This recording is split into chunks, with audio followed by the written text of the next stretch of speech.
வணக்கம். ஒரு துக்கமான நாள் தான் சொல்லணும். இது என்னை பொறுத்த வரைக்கும் மருத்துவமனைக்கு போகும்போதெல்லாம் அன்பு சகோதரர், அன்பு நண்பர், புரட்சி கலைஞர் கேப்டன் அவர்கள் பூர்ண குணமடைந்து வீட்டுக்கு வந்து மறுபடியும் பழைய விஜயகாந்த் அவரை பார்ப்போன்னு நினச்சிட்டு இருந்த பல பேருக்கு இது மிகப்பெரிய ஒரு அதிர்ச்சி. ஒவ்வொரு முறையும் மருத்துவமனைக்கு போகும்போது கேப்டன் நல்லா வந்துடணும்னு இறைவனை வேண்டுவதில் நானும் ஒருவன். ஏன்னா அந்த ஒரு என்ன சொல்ற ஒரு நட்பு எங்கள் ரெண்டு பேருக்குள்ள ஒரு டீப் ரூட்டட் ஃப்ரெண்ட்ஷிப்னு சொல்லுவாங்க. அதாவது என்னுடைய வாழ்க்கை பயணத்தில், கலைவுல பயணத்தில் வந்து ஒரு மிகப்பெரிய ஒரு சரிவை நான் பார்க்கும்போது என்னை சப்போர்ட் பண்ணது விஜயகாந்த். பல முறை நான் சொல்லியிருக்கேன். அவன் அலுவலகத்துக்கு போனது எனக்கு பசுமையாக எனக்கு ஞாபகம் இருக்குது.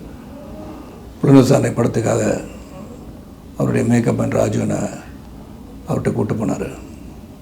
அதுதான் முதல் சந்திப்பு, நேரடி சந்திப்பு விஜயகாந்த் சாரோட.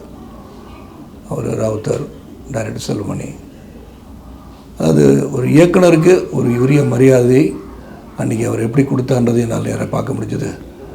அவருடைய முடிவுக்கு எந்த ஒரு மாற்றம் இல்லாமல் ஒரு புதுமுகத்தை அந்த படத்தில் ஒரு மிகப்பெரிய ஒரு படத்தில் இன்ட்ரடியூஸ் பண்ணணும் போது அவர் எந்த ஒரு இதுவும் கேட்கல, யார் என்னன்னு கேட்டுக்கல. படம் தயாரிச்சிருக்காரு அப்படின்னு அந்த மேக்கப் மேன் ராஜு சொல்லியிருப்பாங்க.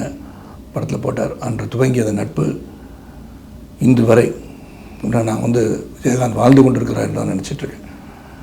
நான் இன்னும் 2 ஆண்டுகளாக அவரை சந்திக்க படம் முயற்சி பண்ணி அவர் பார்க்க முடியலன்றது ஒரு மிகப்பெரிய வருத்தம் தான். கடைசியாக ஒரு 40 ஆண்டுகள் கலை பயணத்தில் பேசுனது ஞாபகம் இருக்குது. அவர் பக்கத்தில் உட்காந்து ரொம்ப மெல்லிய குரலில் பேசிகிட்டு இருந்தார். அப்போயே வந்து பழைய நண்பரை பார்க்க முடியவில்லையே என்ற ஒரு மிகப்பெரிய ஒரு ஆதங்கம் எனக்குள்ளே இருந்துகிட்டே இருந்துச்சு. ஆனால் அண்மையில் கூட மருத்துவமனைக்கு போயிட்டு வீட்டுக்கு வந்துட்டாரோன்னா சரி குணமடைஞ்சிருவார் அப்படின்னு நினச்சிட்டு இருந்தோம். ஆனால் இது ஒரு மிகப்பெரிய ஒரு அதிர்ச்சி தான். இது ஒரு துக்க நாள்லேயே சொல்லலாம். எங்கள் புரிதன் கலை உலகத்துக்கு மட்டுமில்லை, அவரை பின்பற்றி அவரை நேசித்த பலருக்கு இது ஒரு துக்கமான நாள். இந்த நாளில் நான் வந்து சென்னையில் இல்லைன்றது மிகப்பெரிய வருத்தம் எனக்கு. நான் எப்படி இதை பகிர்ந்துக்கிறேன்னு தெரில. தொடர்ந்து வந்து அவருடைய குணங்களை பற்றி சொல்லணும்.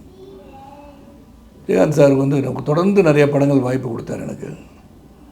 அதுக்கப்புறம் பார்த்திங்கன்னா ஒரு மிகப்பெரிய ஒரு கதாநாயகன், வளர்ந்து வருகின்ற ஒரு கதாநாயகிக்கு வாய்ப்பு தருவார்களா என்பது வந்து மிகவும் கடினம். அந்த ஒரு காலகட்டத்தில் என்ன தாய்மொழின்னு படத்தில் அவங்க பேனரில், அவருடைய பேனரில் ஒரு கதாநாயகனாக நடிக்க வச்சு அதில் ஒரு கௌரவ வேடம் ஏற்று நடித்தவர் விஜயகாந்த் அவர்கள். அந்த அளவுக்கு டீப் ரூட்டட் ரிலேஷன்ஷிப், ஃப்ரெண்ட்ஷிப், அது அவ்வளோ ஒரு நட்பு எங்கள் 2 பேர் பக்கம். அதில் நடிகர் சங்கத்தில் அவருடன் பயணித்த காலங்களை நினைத்து பார்க்கின்றேன். அவருடைய ஆளுமை திறன் அதில் நான் பார்க்க முடிஞ்சுது. அதே மாதிரி எனக்கு கொடுத்த மரியாதை, அது வந்து பொதுச்செயலாளர்கிட்ட பேசிக்கோங்க, எந்த டிபார்ட்மெண்டலைசேஷன் சொல்லுவோம், அந்த மாதிரி பொதுச்செயலாளர் நீங்கள் பேசிக்கோங்கன்னு சொல்லிடுவார். அவர் எடுக்க வேண்டிய முடிவு அவர் எடுப்பார், நான் எடுக்க வேண்டிய முடிவு என்னை எடுக்க விட்டுருவார். அது வந்து மறக்க முடியாத ஒரு கலை நிகழ்ச்சி வந்து விஜயகாந்த் தலைமையில் தான் அது நடக்க முடியும். அது நடந்துச்சுன்னா அதுக்கு அவர் தான் காரணம். நாங்களாம் அவர் கூட இருந்து பயணித்த சகாக்களாக இருந்திருக்காங்க, அவருடன் சேர்ந்து பணியாற்றியவர்களாக இருக்கலாம். நான் முடிவுகள், பிறரை அழைப்பது, எப்படி நடக்கணும், இதெல்லாம் சீரமைப்பு, அதை சீர்படுத்தி எங்களுக்கு கொடுத்தது வந்து விஜயகாந்த் அவர்கள்.